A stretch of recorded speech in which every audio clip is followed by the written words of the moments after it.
Capítulo 8. Conhecendo a colônia. Frederico levou-me para andar de aeróbus. São conduções coletivas usadas no plano espiritual. Em quase todas as colônias há aeróbus de 3 tamanhos: grande para muitos passageiros, médio e pequeno. Como não tenho com que comparar esse meio espetacular de transporte, poderia dizer que é um ônibus com mistura de avião, sem barulho, sem poluir, confortável e muito limpo. Não tem asas. Tem os pontos certos onde param, para descer e subir passageiros. Há aeróbus que transitam só pela colônia, e alguns que vão de uma a outra, e ainda da colônia à terra. Eles não transitam pelo umbral, a não ser em raras exceções, indo direto a postos de socorro lá localizados. É muito confortável, não dá solavancos e desliza suavemente rente ao chão, ou metros acima dele. Nas viagens maiores, como vim da terra, desliza pelo ar. Os passageiros sentam-se em confortáveis poltronas. Os que transitam pela colônia não possuem condutor, e nos lugares em que devem parar, há um pequeno marco onde há um painel com botões. Aperta-se o botão indicando para onde se quer ir. O primeiro aeróbus que passar com destino ao lugar marcado, para. Os aeróbus que transitam fora da colônia têm um condutor que, além de dirigi-lo, ajuda no trabalho que se vai realizar. A vista do alto é muito bonita. Planejada, suas ruas e avenidas têm traçado perfeito. Os prédios são harmoniosos e todos ocupados, servindo a comunidade. Gostei muito do passeio. A colônia São Sebastião fica no espaço espiritual da cidade, em que vivi encarnada. Estranhando o fato de ela ter o nome de santo, perguntei a Frederico: Frederico, por que a colônia se chama São Sebastião? Patrícia, são inúmeras colônias pelo Brasil e pela Terra. São como cidades. Tem de ter um nome para facilitar e nomes não importam. São apenas designações. Ao ser projetada há tempo, seus benfeitores a chamaram provisoriamente de São Sebastião, para não dizer paraíso, que poderia ser confundida com paraíso céu. Pronta, continuou sendo São Sebastião. São é título dado ao bravo guerreiro Sebastião. Esperam os benfeitores que todos os moradores da colônia venham a ser bravos guerreiros e vencedores dos seus defeitos e vícios. Recebi de presente alguns bônus hora e todas as distrações e lazer os amigos pagavam para mim. Achei um tanto estranho, parecia pagamento por ser útil, um trabalho remunerado.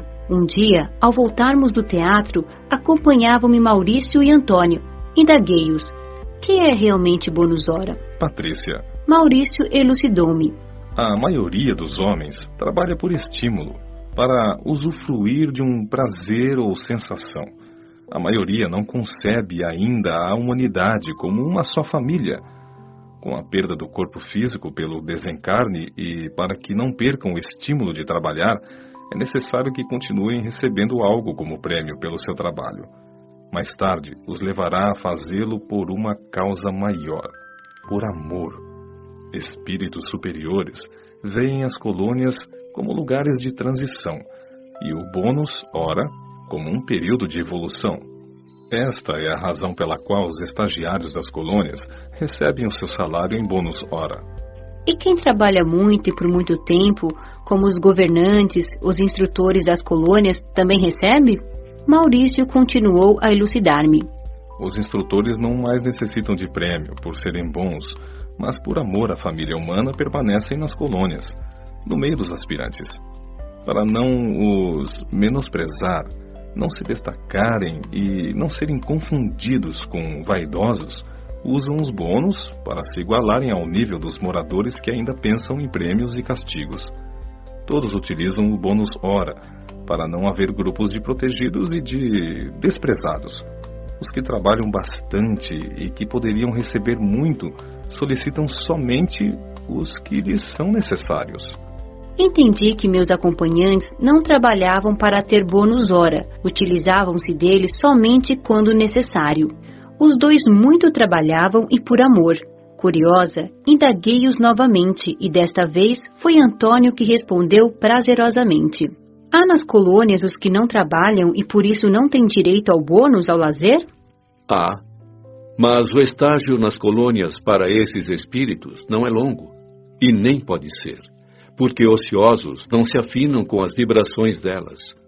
Eles, fatalmente, na primeira oportunidade, reencarnam em meio a espíritos ociosos, onde vão sentir falta do conforto que tiveram e não valorizaram. Lugares que visito com frequência e de que gosto realmente são as bibliotecas. Elas diferem de tamanho dependendo da colônia. São maiores e mais completas nas colônias de estudo. Também há bibliotecas nos postos de socorro, só que menores. A biblioteca da colônia em que estagiei é muito bonita. Livros são organizados em estantes, tudo com muita ordem. Fiquei maravilhada por não encontrar livros velhos. Estão sempre novos, renovados pela mente dos que os plasmaram. Maurício explicou-me que os livros estão sempre novos porque, como todas as visualizações ou materializações do plano espiritual ou astral, são de energia psíquica, não envelhecem. Há livros escritos somente para desencarnados, que só são encontrados no plano espiritual. São inúmeros livros de estudo, pesquisas, religiosos e em destaque os espíritas. De grande parte deles, os encarnados também dispõem para ler, principalmente os espíritas. Procurei um livro e, não o encontrando, o bibliotecário gentilmente me disse: Patrícia, a colônia de estudo tem esse livro. Quer que o peça para você? Quero. Quando volto para o apanhar? Ora, espere uns minutos, que estará aqui. Por um aparelho parecido com o moderno fax, fez o pedido e 10 minutos depois, pelo mesmo aparelho, recebeu o livro que queria. Puxa! Exclamei admirada. Não é uma maravilha? Falou entusiasmado o trabalhador da biblioteca. Dispomos de muitos recursos. Recebemos o livro pela desintegração e aglutinação. Não duvido que, daqui a alguns anos, os encarnados possam dispor dessa comodidade. Legais. São os livros que podemos colocar na televisão. A parte escrita aparece na tela e assim vamos lendo página por página, graças a um pequeno aparelho adaptado à tela. Não posso compará-lo ao videocassete. É diferente. É agradável ler pela televisão. Próximas à biblioteca estão as salas de vídeo, também chamadas de salas de estudos computadorizados ou salas das TVs, e podem ser ainda conhecidas por outros nomes. É um galpão enorme repartido em salas, conforme o assunto a ser ventilado. São lugares confortáveis e agradáveis. Há, em cada uma das salas, vários e eficientes computadores que podem ser ligados por controle remoto. Na frente de cada aparelho, há 10 poltronas muito bonitas e confortáveis. As telas variam de tamanho. Se queremos ver ou estudar um assunto individualmente, regulamos a tela ao tamanho pequeno, ficando com uma televisão de 20 polegadas. Se é para um grupo, regulamos para o tamanho médio. Se é para muitas pessoas, para o tamanho grande, variando de 2 a 5 metros. As salas não são tão altas assim, têm somente 3,5 metros. Esses aparelhos podem ser locomovidos, se for necessário, para projeção maior. São várias salas com os assuntos marcados na porta de entrada. Os temas para estudo são sobre as colônias, perispírito, química, física, terra, planetas, etc. Uma sala interessante é a das religiões e da Bíblia. Ao visitarmos uma dessas salas, escolhemos um assunto para pesquisar. Exemplo, o olho humano. Podemos escolher o tipo de programação. Fácil, explicativa ou completa. Ao escolher a fácil, aparecem na tela resumidas as explicações básicas sobre o olho. São narradas com algumas partes escritas. O olho é desenhado em todos os seus ângulos. Se a pesquisa é individual, coloca-se o fone de ouvido para não atrapalhar os outros pesquisadores. Ao escolher a programação explicativa, a pesquisa aparece com muito mais dados. A terceira fase, a completa, a difícil, é assunto para profissionais. Tudo é muito esclarecedor, mas se por algum motivo não se entendeu a pesquisa, encontramos sempre nessas salas estudiosos, mestres que têm o prazer de orientar e ensinar. Há a sala para a distração, que possui desenhos animados, bons filmes, alguns dos quais os encarnados veem, e outros feitos por desencarnados. Tem histórias bonitas, que instruem e divertem. Há a sala de jogos eletrônicos. São para o lazer. Os orientadores procuram esclarecer os frequentadores da sala de jogos, porque estas são para educar e distrair, e não para levar a excessos. Os vícios são todos combatidos. Comparando, podemos dizer que essas salas são uma mistura de cinema, televisão, computadores, aperfeiçoados. Só não usamos do bônus hora para entrar nessas salas, quando estamos em pesquisas da escola ou de curso de estudo. Este é bem frequentado pelos estudantes.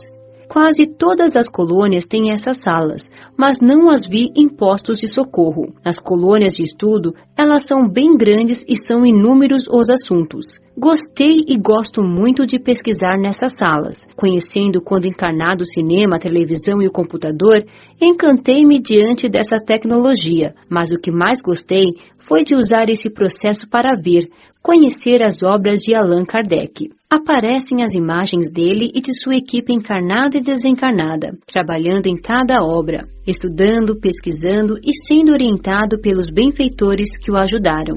Ver São Luís, Santo Agostinho e tantos outros fascinou-me. Que espírito fantástico é Allan Kardec! Por muitas vezes fui às salas para ver toda a obra e o que há sobre ele e seus trabalhos admiráveis. Este é um dos temas mais vistos, principalmente pelos que tiveram a aventura de serem espíritas, quando encarnados, ou de conhecer sua grandiosa literatura. Maravilho-me com tudo isso, afinal, quem não gosta ou gostaria de dispor dessas facilidades? Capítulo 9. Volitar. Tinha sempre notícias de casa, dos familiares. Continuava recebendo muitas orações, estímulos, votos de alegria e para que me adaptasse logo à vida espiritual. Amigos escreviam, dando notícias minhas aos meus, pela psicografia por meio de tia Vera. Alegrei-me quando Maurício disse: Menina Patrícia, escreva um bilhete à sua mãe que transmitirei por sua tia. Emocionada, fiz o bilhete, agradecendo-lhes o carinho, dizendo que estava bem e mandando abraços. Comecei então sempre a escrever, e um dos meus amigos transmitia à tia Vera. Estava tranquila, o desencarne para mim não fez grande diferença, por nenhum momento senti-me separada dos meus. Entendi que não perdi a individualidade, continuava a mesma, meu amor pela família era o de sempre. Não podemos separar nossa vida, ela é um todo, e estar encarnada ou desencarnada são fases. Recebia muito, compreendi também que somos herança de nós mesmos. A reação é conforme a ação. Patrícia, Vovó chamou-me. venha à sala. Vou lhe dar as primeiras lições de volitação. Fui depressa. Na sala estavam 3 das moradoras da casa, que me incentivaram. É fácil. Falaram elas. Você sabe, saía do corpo quando encarnada, enquanto dormia. É só firmar o pensamento e a vontade. Volitar Disse vovó, como se tivesse decorado. é esvoaçar, volatear, locomover-se no ar pelo ato da vontade. Vovó pegou-me por um braço e Dona Amélia por outro e ensinaram-me a dar o impulso. Tentamos várias vezes, até que dei sozinha o impulso e levantei a 1 metro do chão. É mais fácil dar o impulso na vertical, para depois ir na horizontal. Fiquei parada. De novo, recebi a ajuda das 2 que devagar me empurraram. Incentivaram-me alegres. Realmente não foi difícil. Logo estava no meio da sala, volitando devagar de um lado a outro. Até aprender realmente, não se distraia. Vovó recomendou. Volitar é como aprender a andar quando se está encarnada, a pedalar uma bicicleta ou nadar. Depois que aprende a dominar, faz automaticamente. Sabia o que era volitar, lera sobre o assunto em diversos livros espíritas. A sensação que tinha era de voar. Realmente é muito agradável e bom. Sabia também que espíritos desencarnados atravessam paredes, portas e etc. Dei um forte impulso, rumando para a parede, quando escutei vovó. Não, Patrícia, não! Bum! Bati a cabeça na parede e caí sentada no chão. Minhas amigas correram e rodearam-me. Ninguém riu. Olhei para elas e acabei rindo. Fora um tombo e tanto. Levantei e quis saber. Ei, vovó, por que não pude atravessar a parede? Patrícia, você só poderá atravessar quando souber. Você leu que desencarnados atravessam paredes, portas, mas de construções na matéria, ou seja, casas de encarnados e assim mesmo os que sabem, os que têm consciência do seu estado de desencarnado e aprenderam. Só os bons sabem? Indaguei. Não, os maus sabem e se utilizam muito desse conhecimento. Saber depende da nossa vontade, do livre-arbítrio, e assim todos podem. Os bons sabem mais porque tem quem os ensine, além de mais interesse em aprender. A construção da colônia não é como a construção dos encarnados, ela é uma projeção mental. Para que entenda, é feita da matéria sutil como a do nosso perispírito, como este corpo que agora temos. Certamente, há os que sabem atravessar esta matéria sutil, tanto os irmãos superiores como os inferiores. Embora nossos irmãos superiores, designo-os assim para que possa entender, quanto mais harmonizados estejam com o cosmo, maior poder mental têm. E, para transpor uma barreira mental, é preciso não duvidar do poder de fazê-lo. Já vi um instrutor fazer. Ele projetou uma passagem e atravessou, mas isso é usado somente em alguma eventualidade. Você não ouvia, quando encarnada, que em centros espíritas, para determinada ajuda, os irmãos desencarnados ficam confinados em um local até poderem ser orientados? Em muitos centros espíritas, junto com a construção material, é projetada esta energia mental pelos benfeitores. Assim, tanto encarnados como desencarnados só podem entrar e sair pela porta. Estas projeções também são feitas em certos lugares e por determinado tempo para evitar ataque das trevas. Atravessam só os que sabem e conseguem. Talvez, se você quiser, aprenderá no futuro.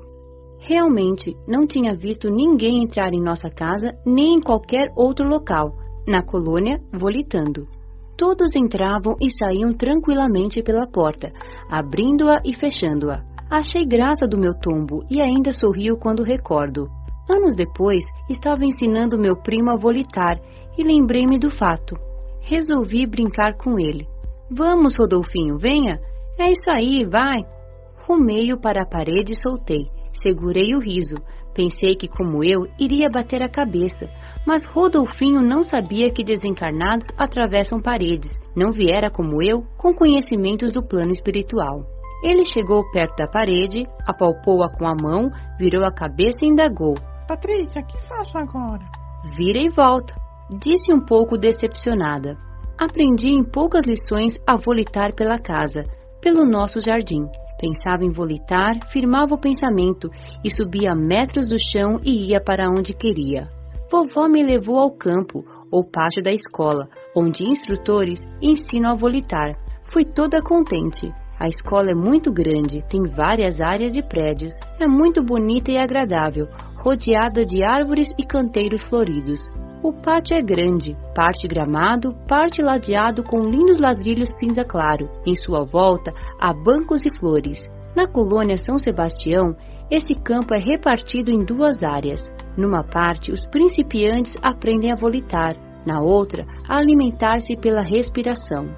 Escutam-se pela colônia melodias agradáveis e suaves. Nos pátios, o som é mais alto, porém não menos agradável. A música suave relaxa e incentiva o trabalho e o aprendizado. Fiquei encantada, admirando tudo, curiosa. Na parte ou campo de volitação, havia 5 instrutores, cada um com um pequeno grupo de aprendizes.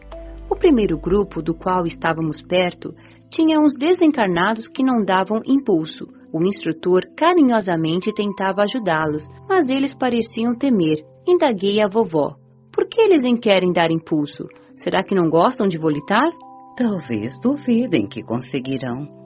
Nem todos, Patrícia, aprendem fácil ou gostam de aprender. Sei de muitos desencarnados daqui da colônia que não sabem por que não querem aprender. Será que estes conseguirão? O fato de eles estarem aqui é porque querem aprender. Muitos deles, não tendo nem ideia quando encarnados dessa possibilidade, desencarnados estranham muito e pior, duvidam. Mas quem quer, aprende. Vovó me inscreveu no curso, tudo bem organizado, com dia e hora marcados. Fui apresentada ao primeiro instrutor, que me interpelou. Patrícia, conhece alguma coisa sobre volitação? Conheço. Ótimo. Pegou em minhas mãos e deu um impulso, e saí tranquila a volitar. Você deve passar para a turma 3. O curso tem 5 fases, cada uma com um instrutor.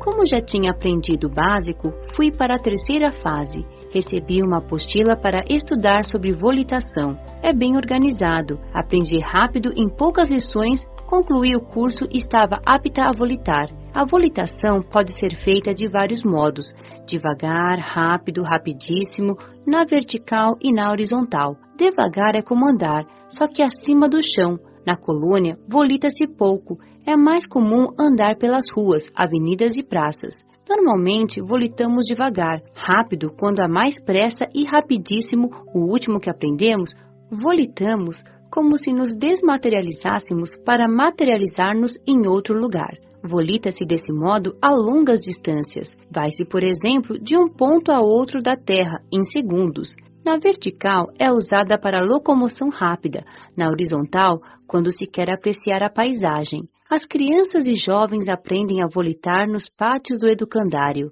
O corpo perispiritual é mais denso, quanto mais a personalidade se confunde com o corpo físico. Desligando-se da aparência física, vai-se aonde quer, pois se cosmifica. Volitar é privilégio de desencarnados. Ah, que grande e maravilhoso privilégio! Capítulo 10. Aprendendo a nutrir-se. Vovó voltou a trabalhar como fazia antes, e nas horas livres passeava comigo. Ela gosta muito do seu trabalho. Passeava muito e fui várias vezes à Praça Redonda. Conversava muito e fiz várias amizades. Foi lá que conheci Ana. Ela também estava a passear. Começamos a conversar e percebemos que tínhamos muitas afinidades e uma sincera amizade nos uniu. De que desencarnou? Ou como desencarnou? Essa pergunta se faz muito por aqui. Começa-se a conversar e logo surge o assunto desencarnação, para saber como foi que o corpo carnal morreu. Maurício elucidou-me que essas perguntas são mais dos novatos, que ainda estão preocupados com a sua desencarnação e querem saber como foi a do outro. Contei minha desencarnação e Ana descreveu a dela. Já faz muito tempo, tenho decênios de desencarnada. Meu corpo definhou pela tuberculose. Desencarnou jovem, aos 17 anos. É inteligente, muito instruída e ama aprender. Passamos horas a conversar. Convidou-me para ir visitá-la no trabalho e no lar. Ana mora no educandário. Fomos visitá-la, Frederico e eu. Frederico, sempre que possível, acompanhava-me aos passeios pela colônia, sempre esclarecendo-me sobre os lugares e suas funções. Patrícia, disse meu amigo, para trabalhar no educandário, necessita-se de muito aprendizado e dedicação. Normalmente esses instrutores têm muito tempo de desencarnado e conhecem bem a alma humana. Para ser útil com sabedoria, é preciso conhecer. Ana veio nos receber feliz como sempre. Tem seu cantinho, seu quarto ou mesmo seu espaço, como alguns jovens costumam dizer, ao referir-se onde moram ou sua moradia, como ela diz, na área residencial, reservada aos trabalhadores do educandário.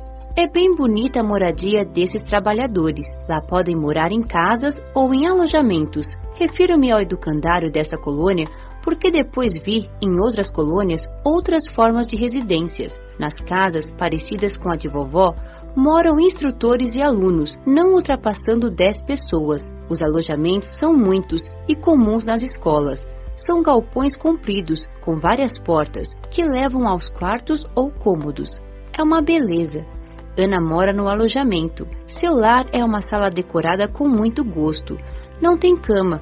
Ana não necessita mais dormir. É um recanto seu para receber os amigos, ler ou ficar a sós. É onde tem alguns pertences. Quadros lindos, vasos de flores, uma foto de família e um piano. A cor azul clarinho predomina em sua decoração, que é de muito bom gosto. Conversamos animados. e Ana presenteou-nos com lindas canções que executou ao piano. Depois nos levou para conhecer seu trabalho. Cuida de 7 crianças com idade entre 3 e 4 anos, que nessa hora estavam no parque. Quando elas a viram, correram para abraçá-la, pois a querem muito e Ana as ama. Ana deve ter sido feia quando encarnada, melhor dizendo, não teve um físico bonito, mas no plano espiritual o que importa é a beleza interior. Seu sorriso é doce, seu olhar é meigo. Para seus pequenos não existe beleza maior. Para mim, ela é maravilhosa.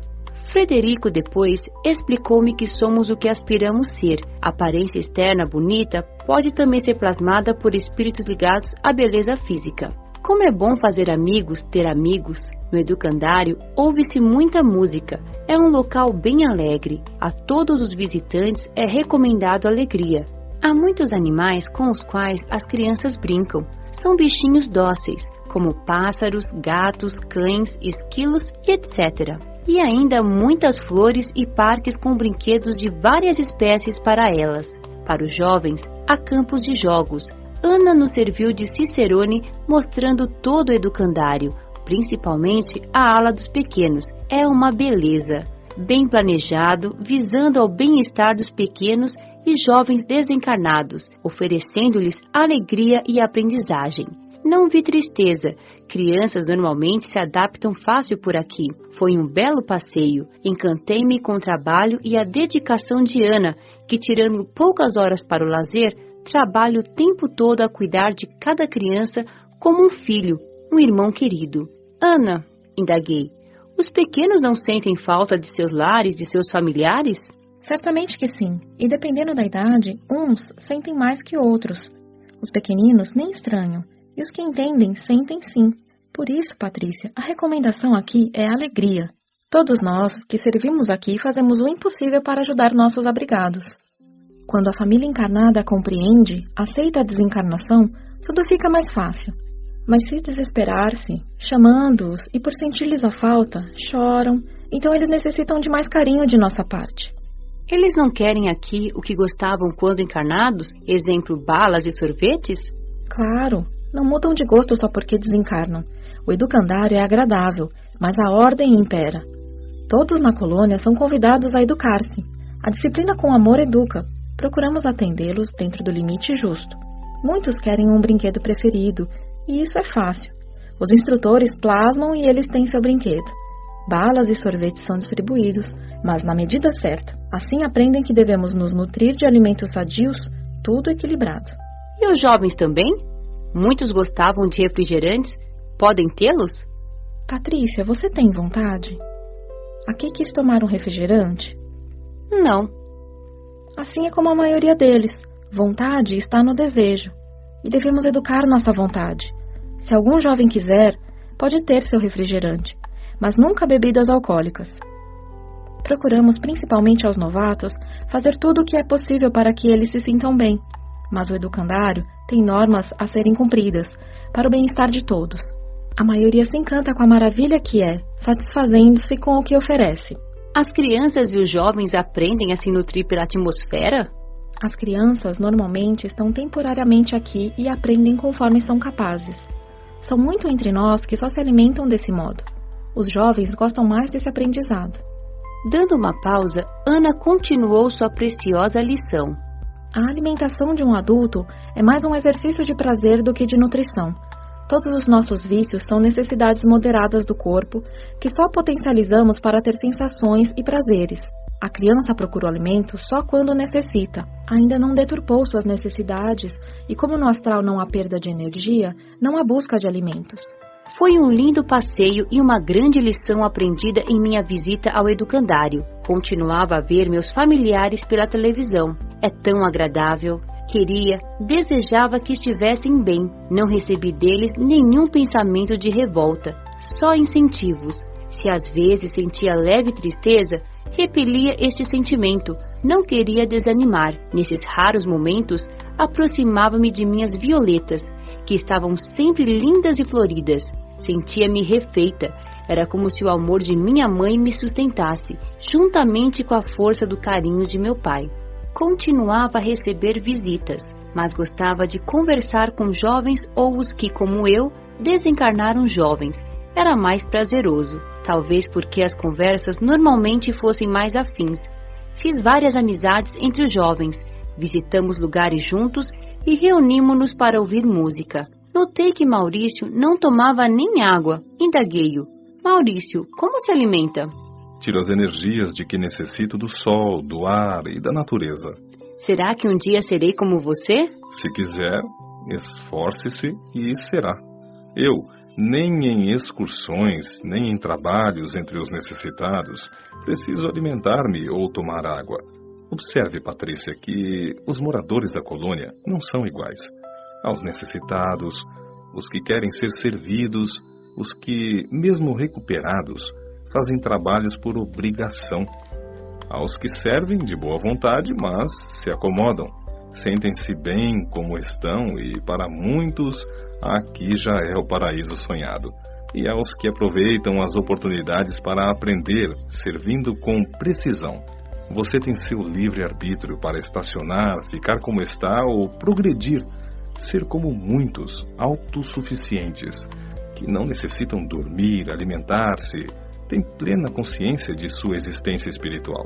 Não importa se estamos encarnados ou desencarnados, temos de crescer, progredir, pôr em prática o que se aprende. Necessitamos ser, e agora, no presente. Muitos na Terra dizem não acreditar na reencarnação, por Jesus não ter dito sobre isso mais claramente e mais vezes. O que nosso Mestre Maior nos ensinou é que devemos ser melhores, tornarmos-nos bons no presente. Como pode a reencarnação ser de importância para um espírito se está sempre deixando para o futuro o que tem de ser feito no presente? Vou ser como você. Logo após ter aprendido a volitar, comecei a aprender a nutrir-me pela absorção dos princípios vitais da atmosfera. Matriculei-me no curso e comecei indo todos os dias com hora marcada por 1 hora. Nesse curso, os instrutores procuram conscientizar seus alunos que realmente estão vivendo num corpo sutil e que são desencarnados. Começa-se aprendendo exercícios de respiração, alguns parecidos com os da yoga. Digo parecidos porque aqui ninguém se refere a essa ciência de respirar. Faço esta nota porque conheci encarnada alguns desses exercícios. Aprende-se pela prática, depois se faz automaticamente, só pela força de vontade.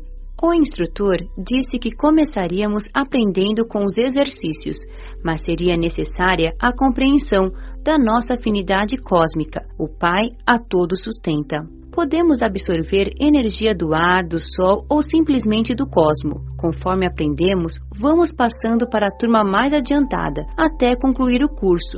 Quando nos conscientizamos que para quem quer aprender, tudo fica mais fácil. O pátio é muito agradável, ao ar livre e cercado de plantas. Trocam-se muitas ideias e experiências nesse curso. Os instrutores são espíritos com conhecimento e experientes, sempre prontos a ajudar. Há muitos horários de aula por dia, mas o pátio está sempre aberto a todos que queiram ir lá fazer exercícios. É bem frequentado. Muitos gostam de exercitar-se e outros de ir para renovar o aprendizado. O curso me fez muito bem. Aos poucos fui passando a viver como todos os desencarnados devem viver, mas aos poucos. Demorei algum tempo para concluí-lo. Já não me preocupava com minha aparência. Meus cabelos ficavam como eu queria. Já não trocava de roupa, como no começo, e ia perdendo a vontade de tomar banho, de escovar os dentes e até de alimentar-me. Mas alimentava-me ainda 1 vez por dia. Nutria-me de frutas, caldos de ervas, doces, pães, tudo baseado em vegetais, pois não se matam animais para a alimentação.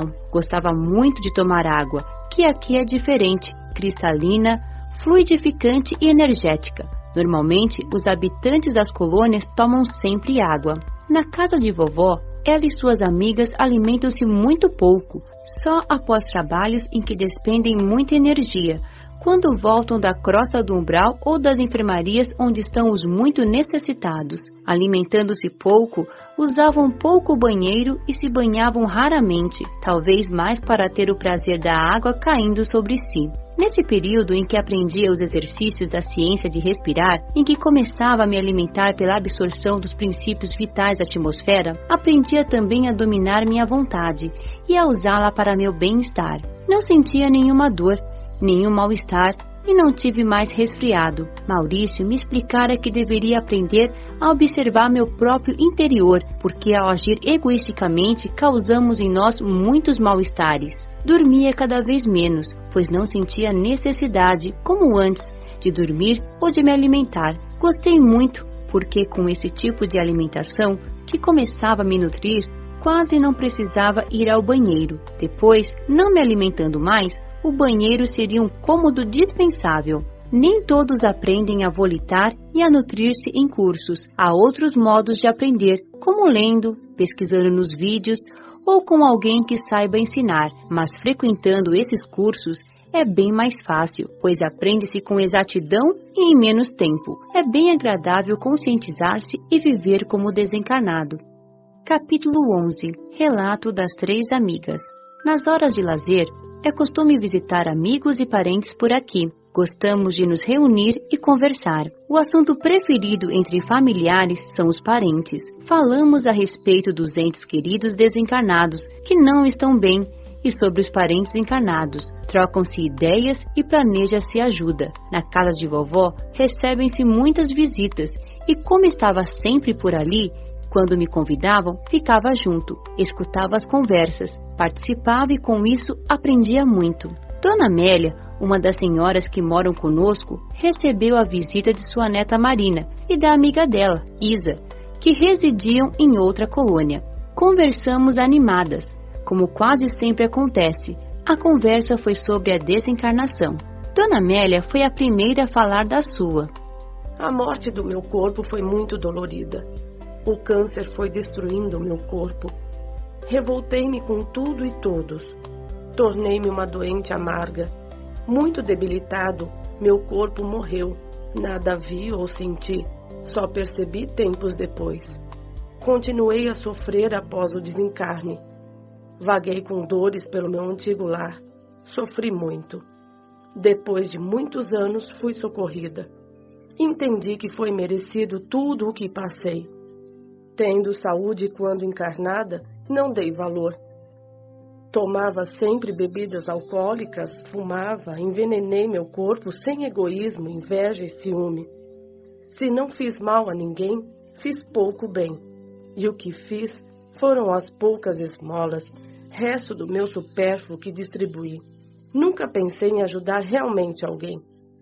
Vivi encarnada, cultivando a matéria, como uma tola, imprudente, ignorando a parte verdadeira e espiritual. A dor, a doença, tudo isso foi uma forma que havia escolhido, antes de reencarnar, para alertar-me. Mas fiquei revoltada e não sofri com a resignação. Quem não sofre com aceitação, pouco lhe adianta. Depois, em vez de reconhecer meus erros, revoltei-me, achando injusto por não ter feito, em meu ponto de vista, nada de ruim, pois não matara, não roubara, não traíra e etc. Esqueci-me de que pude fazer o bem e não fiz, nem aprender quis. Para que saber? Dizia sempre. Depois de morta, aprendo. E isso se houver continuação da vida. Teve. Continuei a existir depois do meu corpo ter morrido. E permaneci sofrendo pelos mesmos motivos, até que, cansada, comecei a ver realmente meus vícios. Mais humilde, clamei, pedi ajuda. Amigos e parentes levaram-me para o hospital de um posto de socorro, onde sarei e vim para a colônia. Agora, tendo a oportunidade, sou agradecida. Tento educar-me no trabalho útil e no estudo da boa moral. Falou Marina. Eu desencarnei jovem, aos 21 anos, e como vovó, ignorava completamente a continuação da vida. Não tinha ideia do que acontecia com quem morria, se tudo acabava ou se havia inferno e céu. Teorias que não entendia nem queria entender. Não seguia religião nenhuma, mas dizia ter uma só por rótulo. Para mim, a morte do corpo era para os outros. desencarnei por um acidente de carro. Quando os socorristas, trabalhadores do bem, tentaram ajudar-me, repeli-os. Para mim, eram loucos, dizendo tolices, inclusive que meu corpo morrera. Foi um período difícil. Na minha casa foi um caos. Meus pais intensificaram as brigas e acabaram por se separar. Um acusava o outro pelo meu desencarne. Sofri muito. Julguei estar louca por não conseguir entender o que se passava e por não aceitar minha desencarnação. Com meu lar desfeito, vaguei pelas ruas com muito medo. Cansada de sofrer, resolvi apelar para Deus. Entrei num templo e orei. Senti-me melhor e resolvi ficar ali. Entendi que religião faz falta, pois quando se é religioso, sente-se proteção, e quando se é realmente sincero e devoto na religião, os sofrimentos são mais bem compreendidos e a morte não aterroriza tanto. Entendi que desencarnara, mas não sabia o que fazer para melhorar a situação. Fiquei naquele templo a orar junto com outros desencarnados e com encarnados que lá iam. A prece levou-me a meditar, a arrepender-me dos meus erros. Fiz muitos atos errados, fui egoísta e materialista. Nos 21 anos que passei encarnada, tinha muito do que me arrepender. Não saí mais do templo, temia os irmãos trevosos. Tinha medo de que estes me prendessem. Eles não entravam no templo, mas via-os fora. Fiquei anos no templo, e quando me cansei, resolvi ser sincera comigo mesma e pedir socorro. Chorando, pedi ajuda a Deus, e trabalhadores do bem auxiliaram-me. Levei tempo para me recuperar no hospital de um posto de socorro. Hoje estou bem, sou grata, aprendo a viver aqui. Anseio por melhorar moralmente e pôr em prática o que aprendo. Marina suspirou, mas não estava triste. As lembranças de tudo o que passou lhe davam forças para melhorar cada vez mais. Após uma pausa, foi a vez de Isa falar. Desencarnei por um tumor maligno no cérebro, depois de alguns meses doente. Estava com 16 anos. Seguia uma religião que, equivocadamente, me ensinou que com a morte, adormecia-se para acordar no julgamento de toda a humanidade, no fim dos tempos. Senti um torpor com a morte do corpo, uma espécie de sono. Achava que dormia, mas ao mesmo tempo via e ouvia, embora sem muita clareza, tudo o que se passava ao meu redor. Fiquei junto dos familiares quando velavam o meu corpo. O desespero deles foi grande. Gritavam, choravam, sofriam horrivelmente. Sentia-me muito perturbada, mas também amparada. Escutava alguém me convidando para ir, partir. Meus familiares seguravam-me e não me esforcei para ir, pois não queria deixá-los sofrendo tanto. Após meu corpo ter sido enterrado e meus familiares terem ido embora, orei com fé. Meu Deus, ajudai-me. Então, socorristas me levaram para um posto de socorro, onde recebi auxílio. Tinha medo, pavor de dormir e não acordar, mas bondosamente, os trabalhadores do posto de socorro tentavam explicar e me curar, porque a doença, o reflexo dela, ainda era forte em mim. Não me apavorei ao saber que meu corpo morrera. Decepcionei-me por não ser como pensava, como acreditava. Entendi as explicações que gentilmente os benfeitores me transmitiam e, raciocinando, achei-as justas e lógicas. Não temi mais e passei a dormir com tranquilidade. Mas os lamentos e o desespero dos meus enlouqueciam-me. Julgavam-me tão coitada por ter morrido que comecei a ter dó de mim. E como a autopiedade não leva a nada, só maltrata, desesperei-me. Eles começavam a chorar. Eu também me desesperava e chorava. Quando me chamavam, queria ir para perto deles. E acabei indo. Que agonia! Choravam, lamentavam, Era como se eu tivesse acabado. Sem entender, pois novamente fiquei confusa, sofri muito. Diziam que eu estava dormindo e que nada via ou sentia, e eu gritava que não. E novamente me apavorei, temendo adormecer. Detestei ficar no meu ex-lar e quis voltar ao posto de socorro, mas não sabia como. Lembrei de Jovina, uma caridosa enfermeira que cuidou de mim, e chamei por ela. Carinhosamente veio em minha ajuda e senti alívio ao vê-la. Jovina, socorra-me, implorei em lágrimas. Tire-me daqui, me leve para um lugar onde não possa voltar mais. Ela trouxe-me para a colônia, onde fui internada no hospital do educandário, na ala para jovens. Tive de receber tratamento especial para superar e entender o desespero dos meus pais, para não dar importância a seus chamados e não sentir tanto. Os orientadores do educandário, para que pudesse me recuperar mais rápido, tentavam ajudar meus pais. E como o sofrimento leva muitas pessoas a procurar ajuda, meus familiares aceitaram conversar com uma vizinha espírita que bondosamente lhes explicou que deveriam conformar-se com a vontade de Deus e que eu, sendo boa, estaria em bom lugar e por isso não deveriam chamar-me. Foram ótimos conselhos que entenderam de modo confuso, mas para meu alívio melhoraram. Não chamaram mais por mim e nem se desesperaram, sofrendo menos. Pude então me sentir mais aliviada e me esforçar para sarar, porque quando eles pensavam em mim como doente, com dores, transmitiam-me isso, dificultando meu desligamento dos reflexos da doença. Sarei e, sentindo-me bem, comecei a interessar-me em conhecer o educandário, a colônia, a fazer amizade. Aí apareceu outro problema. Julgavam-me santa, anjo, e encheram-me de pedidos.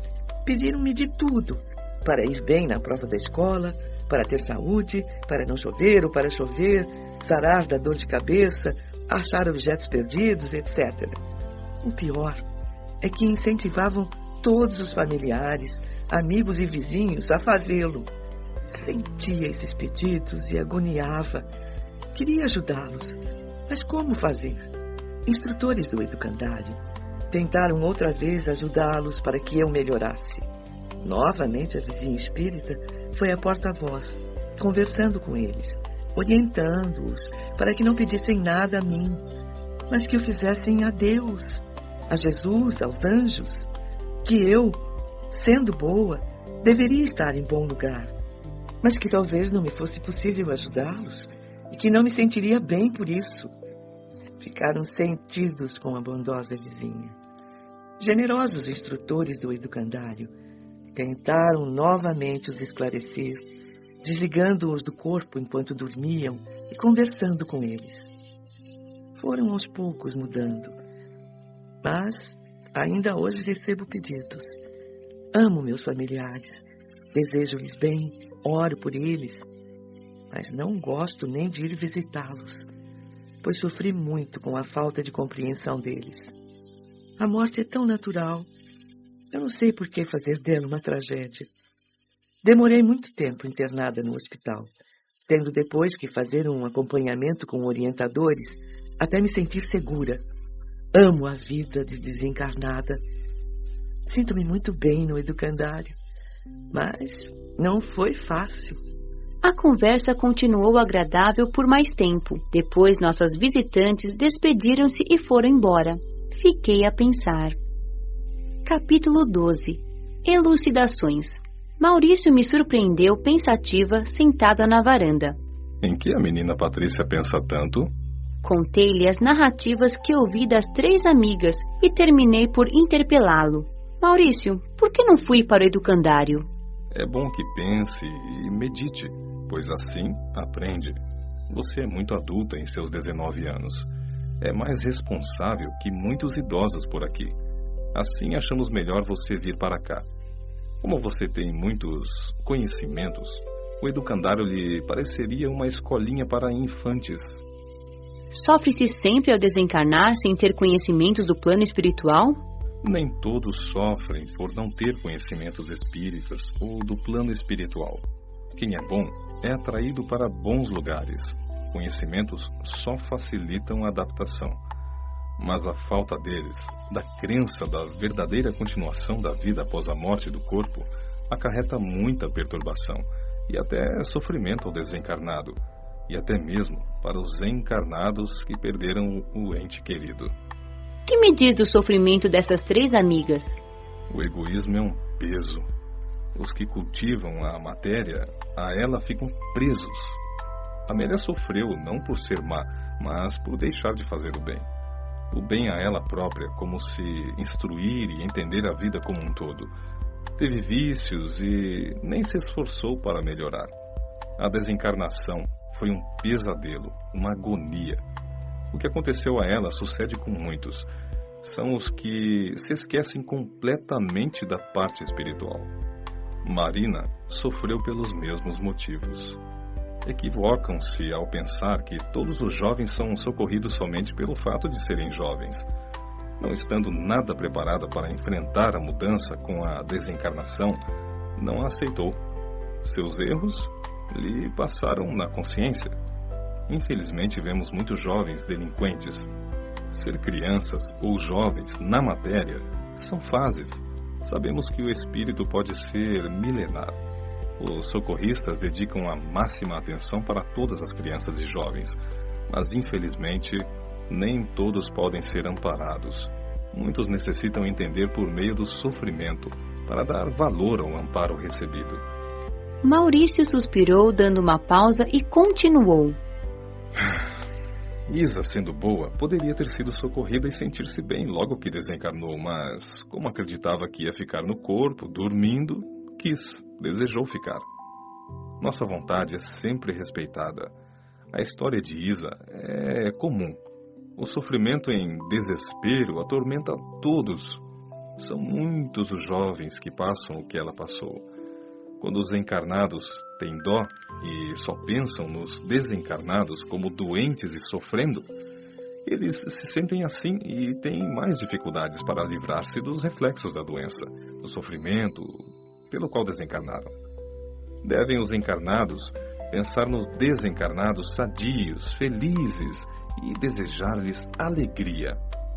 Quando os encarnados não colaboram, os desencarnados necessitam de muito auxílio para superar essa fase difícil. Escutam chamá-los como se as vozes dos familiares saíssem de dentro deles e querem atendê-los, querem ir para perto deles. Se choram lá, eles choram aqui. Muitas vezes ficam internados somente por esse motivo. Às vezes aceitam bem a desencarnação, está tudo bem com eles, mas entram em crise sempre que, em desespero, os encarnados chamam por eles. Depois, ficam a lhes pedir favores. Não se deve pedir graças, favores aos familiares desencarnados. Não se sabe se eles podem ou não os atender.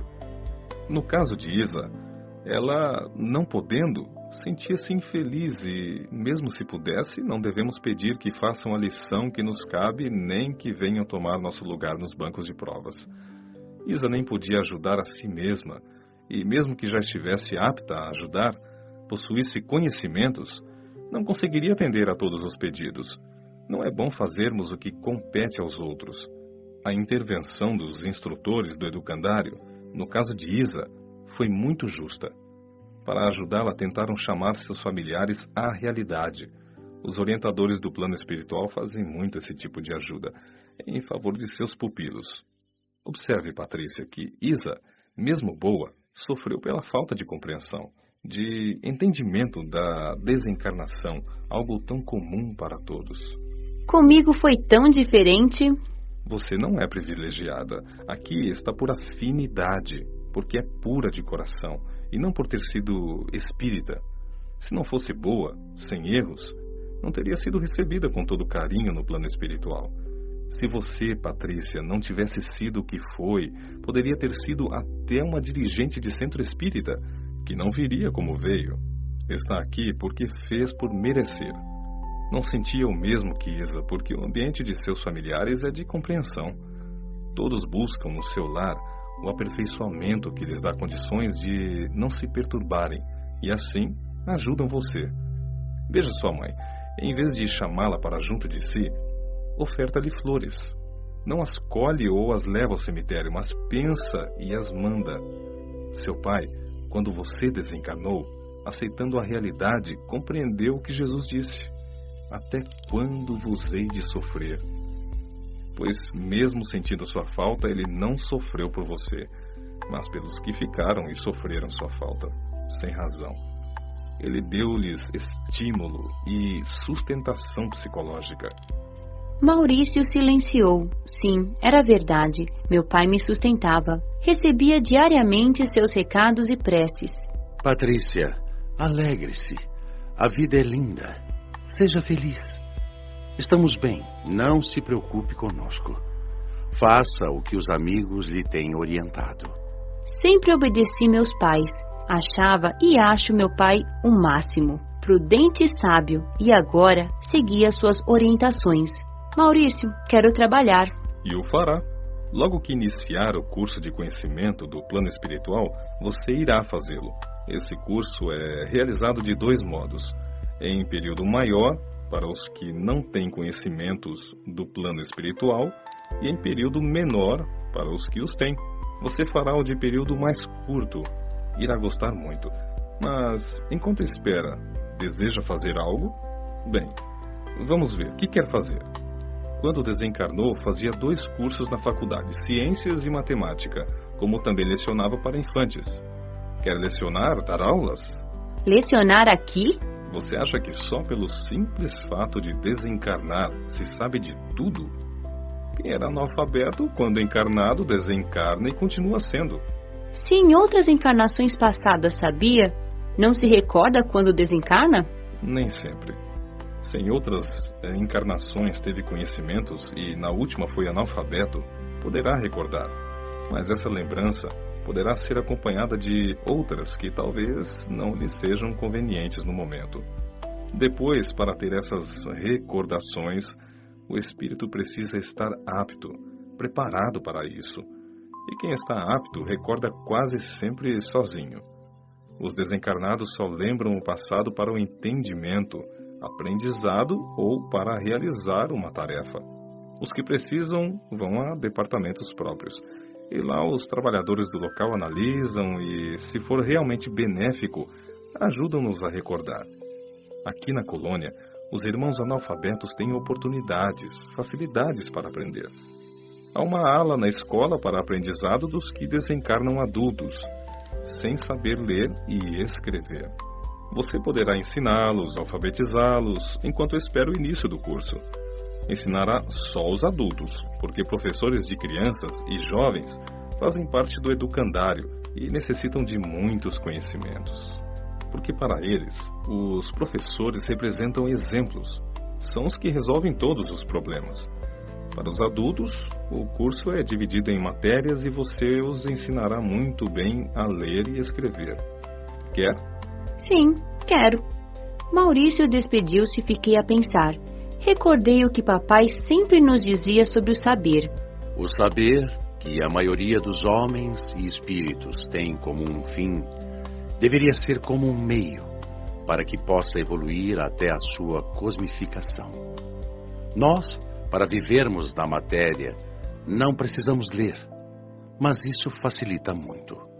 Assim também o conhecimento não realiza o homem espiritualmente, mas lhe dá condições de compreender e encontrar a bem-aventurança.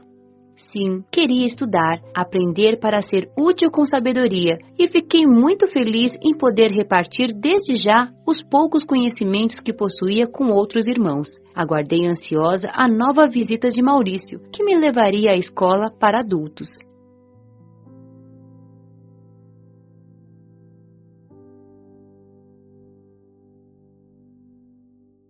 Capítulo 13. A escola. 2 dias depois, Maurício veio para levar-me à escola. Ela está situada numa área enorme. Quando encarnada ouvi, no Espiritismo, falar das escolas no plano espiritual, referindo-se muito ao aprendizado que se faz quando desencarnado, mas pouco sabia o que vinha a ser essa aprendizagem. Quem gosta de aprender, interessa-se sempre por essas escolas. Há escolas por todas as colônias, são sempre grandes e acolhedoras. A que descrevo, a da colônia São Sebastião, é linda. Situa-se numa área com vários prédios, dividida em alas, designadas por letras. Seu objetivo é bem claro e deveria ser o mesmo sempre, em todos os planos: instruir. Na escola, há cursos de conhecimentos, mas o principal ensino é sobre o Evangelho, a moral cristã. Há muitos cursos para ensinar a viver desencarnado, como os que fiz de volitação e alimentação. Eles têm tempo certo de duração. São poucos os orientadores e professores que moram na escola. Na colônia São Sebastião, as moradias na escola são só alojamentos. Muitos alunos moram lá durante o curso. Entre um prédio e outro, há pátios e jardins. A escola toda é cercada com muitas árvores, flores e recantos agradáveis com bancos, onde alunos revêem a matéria, estudam, trocam ideias e conversam animados. Maurício e eu rumamos para a ala D. Enquanto andávamos, foi-me esclarecendo. Aqui estão todas as salas de aula da colônia. O estudo aqui abrange até certo grau. Aqueles que após o cursar quiserem continuar, podem ir a outras colônias maiores ou às colônias de estudo. São muitos que querem estudar? Infelizmente não. Aqui tudo é facilitado, não se pode dar as desculpas que encarnados dão para não estudar. Mesmo assim, estuda somente uma parte dos moradores. A continuação dos estudos abrange somente uma pequena porcentagem. Estuda-se para ter conhecimentos. E como são essas escolas nas colônias de estudo? Chamamos-las assim, embora cada uma delas tenha um nome. É um tipo de escola que para os encarnados seria uma universidade, abrangendo conhecimentos maiores em várias ciências. Essas colônias são só escolas, ou melhor, há nelas somente locais de estudos, de pesquisas, além das moradias de professores e alunos. Maurício, se um aluno indagar algo que não sei, que faço? Diga simplesmente que não sabe, que vai pesquisar para responder. Você dará somente aulas de português e matemática. Eles perguntam mais nas aulas de iniciação evangélica e moral cristã, que são dadas por professores experientes, que resolvem ou dão orientações a todos os problemas dos alunos. Agora vou apresentá-la à dona Dirce, a coordenadora da ala D.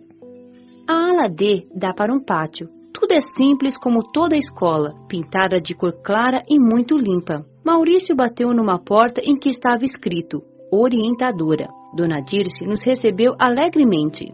Oi, Patrícia, que bom tê-la conosco. Maurício, se quiser, pode ir. Até logo. Você, Patrícia, ficará comigo e lhe mostrarei o método que usamos para alfabetizar. Entramos na sala da orientadora, que é mobiliada com muito bom gosto, mas com simplicidade. Entusiasmada, ela mostrou-me o método que usam. Encantei-me com o modo prático de ensinar. Os planos de aula já estão prontos e muito bem elaborados. Observei Dona Dirce a falar da escola e dos alunos com entusiasmo e alegria. Percebeu o que eu pensava, mas não me surpreendi, pois aqui a maioria sabe ler pensamentos. Disse-me delicadamente: Patrícia, amo ensinar o que faço e esta escola. Venha, mostrarei esta ala a você. Todas as classes davam para o pátio. As salas eram pequenas, no máximo para 15 pessoas em cada uma, facilitando assim o aprendizado. Salas pequenas estão nesta ala, mas existem salas de aula de diversos tamanhos na escola. Dona Dirce bateu em uma das classes e disse: Esta é a sala em que vai trabalhar. A porta se abriu e o professor nos recebeu sorrindo. Dona Dirce nos apresentou, e também aos alunos. Esta é a Patrícia, que irá substituir o professor Clóvis. Ele se licenciará. Gostei deles e senti que eles simpatizaram comigo. Após conhecer todos, saímos. Dona Dirce continuou esclarecendo-me. Você irá substituir Clovis, que por motivos familiares pediu licença. Estranhei este pediu licença, e Dona Dirce explicou. Patrícia, aqui tentamos aprender a servir por amor. Todo trabalho é um aprendizado e não sacrifício.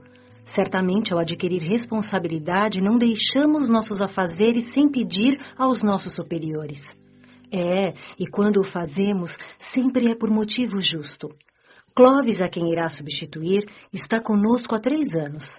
Seu filho desencarnou e vaga em sofrimento. Por isso pediu licença para ver se consegue ajudá-lo e também aos familiares encarnados. Solicitação assim é comum aqui. E sua avó, para ficar com você, pediu licença por um período em seu trabalho.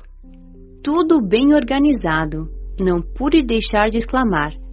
Voltei para casa com meus planos. Começaria a lecionar no dia seguinte. Em casa li tudo e planejei o melhor modo de dar aula. Contente, no dia seguinte, lá estava bem antes do horário marcado. Conheci os outros professores da ala D, muito simpáticos.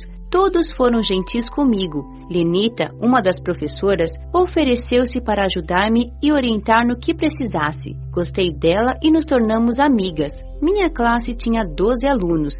Senhores e senhoras, pessoas simples, quietas e tímidas. Ali, não usávamos o termo senhor e senhora, nem eles me chamavam de dona, tratavam-me por você. Só usávamos esse tratamento respeitoso com Dona Dirce. Iniciei a aula. Normalmente, tinha de repetir as explicações e corrigir caderno por caderno. Eles não desanimavam, queriam aprender. Eu, com paciência, ensinava prazerosamente. Acostumamo-nos logo uns com os outros. Lenita morava perto da casa de vovó, mas somente voltávamos da escola juntas, porque ela lecionava 2 períodos, e assim íamos em horários diferentes. Conversávamos muito. Desencarnou jovem como eu, com 20 anos. É inteligente, poetisa. Temos os mesmos objetivos e interesses. Lenita é clara, usa uma longa trança nos cabelos e a joga do lado até a cintura. É muito bonita. Falando em beleza, os moradores da colônia são na maioria bonitos. Acho que isso acontece por 2 motivos. Primeiro, a gente passa a vê-los como irmãos queridos.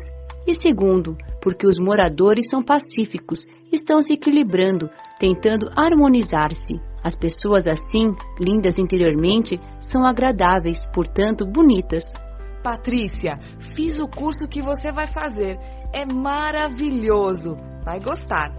Está sempre incentivando e elogiando a todos, mas não gosta de falar de si. Insisti para que contasse sua história. Desencarnei há muitos anos. Fui assassinada.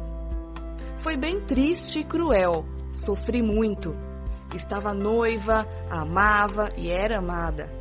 Ao voltar do trabalho, à tardinha, sozinha, um homem rendeu-me, amarrou-me, tapou minha boca e levou-me para um local isolado.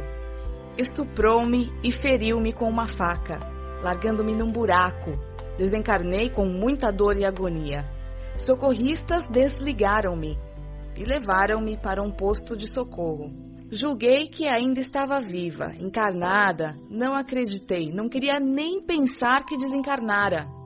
Iludi-me de tal modo que até esqueci o que acontecera. Só queria sarar e voltar para perto dos meus. Como não me levaram, fugi. Fui para a casa terrena. Decepcionei-me muito e fiquei magoada. Nada era como antes. Meu noivo nem sentiu minha falta como eu pensava e já namorava outra. Comecei a enlouquecer. Meus ferimentos voltaram. Triste, fiquei a vagar. Só então entendi que desencarnara. Pedi a Deus ajuda com sinceridade. Novamente fui socorrida. Dessa vez, sem ilusão, magoada e triste, tive que fazer um longo tratamento para recuperar-me. Estava revoltada com a maldade. A lembrança do acontecimento bárbaro fazia-me entrar em crise de desespero.